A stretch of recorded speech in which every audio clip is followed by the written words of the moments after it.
So one of the most difficult things to do in Osirix is to make a good brain model. And this is the model that I made for a project. And it involves quite a bit of work, but I'll show you how to do it.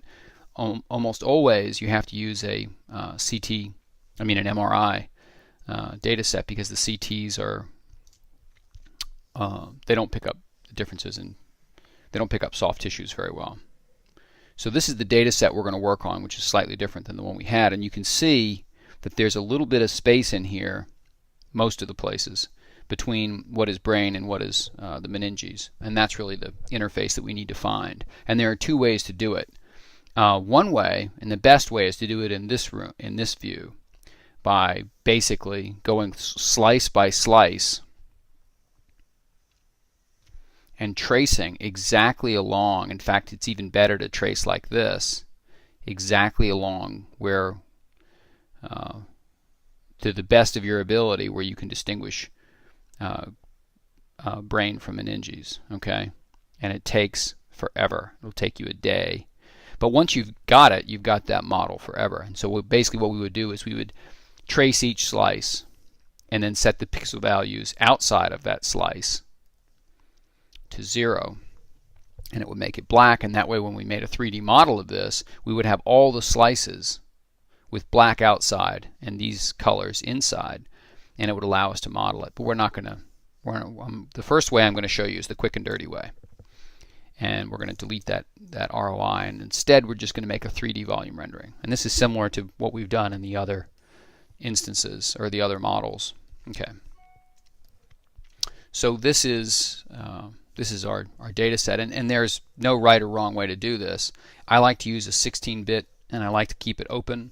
And I'm going to move this down here, and I'm going to do this and move, and I'm going to adjust this point so that I can better see where brain is. Now, there's no right or wrong way to do this. This is just the way that I like to do it. So what I'm going to do is I'm going to look at this from the front, and I'm going to bring this into the apex of the skull, the crop tool. And that allows us to see this. And I'm going to rotate. I'm going to look at this from this side. I'm using the orientation keys up here, and I'm going to turn off the crop tool. I'm going to zoom in. I'm going to make this a little bit, let's see here, I guess I can't do that. Okay. And now what I'm going to do is I'm going to try to find the interface in here, and I'm going to use the scissor tool to delete that which is not brain. Okay? I'm going to lower the white point, and I'm going to move this point up and down. And so now I don't know if it comes through very well here, but I can see where the edge of this is. The edge of the brain, the gyri are. Now, a couple of things. You'll see it kind of bloom. You'll see it get a little bit bigger when I bring it back up to opaque. And this is just changing the opacity of this point. But I'm going to lower it so I can see through it to make sure there's not a gyri behind this one, and it doesn't appear that there is. So I'm going to move it back up, and I'm just going to remember how to do this.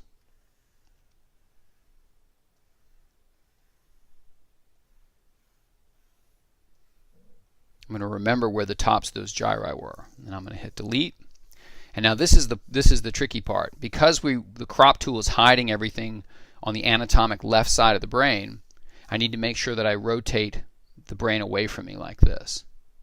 And you can see the interface, the very, very nice interface in here between brain and meninges and skull. And I can move this up and down to make sure that that's indeed what I'm seeing, and delete. I'm going to trace this again. And you really want to draw these scissor lines carefully and cut as close to the brain as you can. Okay? And so we're very quickly getting. Now, this type of deletion has some obvious shortcomings. The number one being you can only do it on convex surfaces. So if we get to a concavity, like we're going to see in the Sylvian fissure, we can't really get in there. And to do that, you really need to do the longer approach, which is to create an ROI for each slice. In this case, there are 170 slices. And it'll take quite a while. That'll be the next video that we look at. So now if we move this white point back up, we can see we've got a very, very nice rendition of the brain here going along.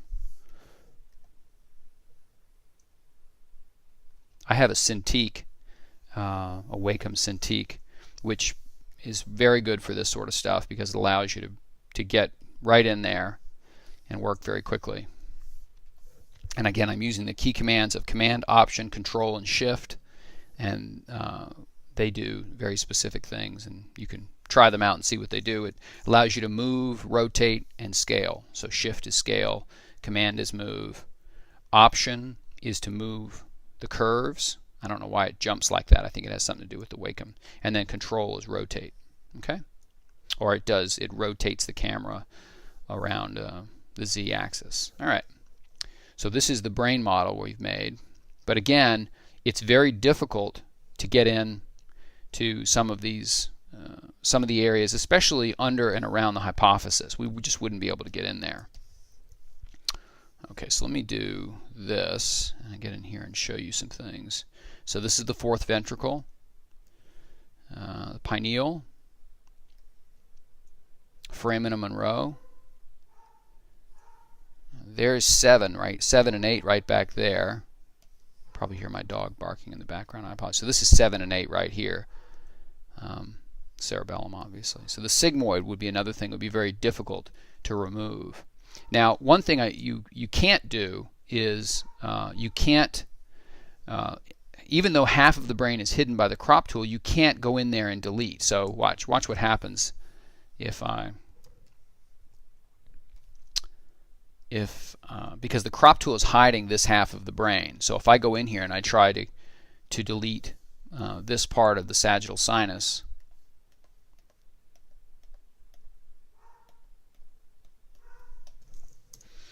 it's going to cause a problem because when we bring the crop tool back out, what we'll see, so I've removed the crop tool, is I just cut a hole right through the center of the brain by accident. Okay, so when you hide the crop tool, that's the part where I said it's very important that you can only rotate the brain in this direction and cut the outside and cut the outside and cut the outside. And then you would have to, here's the hole that I cut in the brain by accident when I was trying to do, right, when I tried to cut out that little bit of the sagittal sinus, I accidentally cut a hole right through the whole brain. So it's a good idea to go back and check, and you just have to be aware that you can't cut, that the rest of the brain there is susceptible to being cut by the scissor tool. You have to bear that in mind. A lot of this is doing it and doing it again and again and again. All right, you can actually save your scissor states, and then delete them. So if we could do, and that becomes important if we wanted to do. So let's go ahead and do that. So if we save that,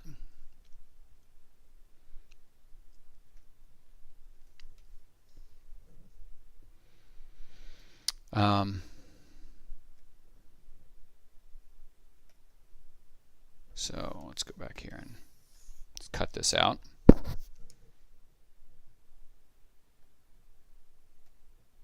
And so you can bring that back, okay? And let's see here. I think that's about it for this demo. All right, and in the next one we'll go through and I'll show you how to make a more exact version of the brain using the region of interest tool, ROI, in a previous screen. Okay.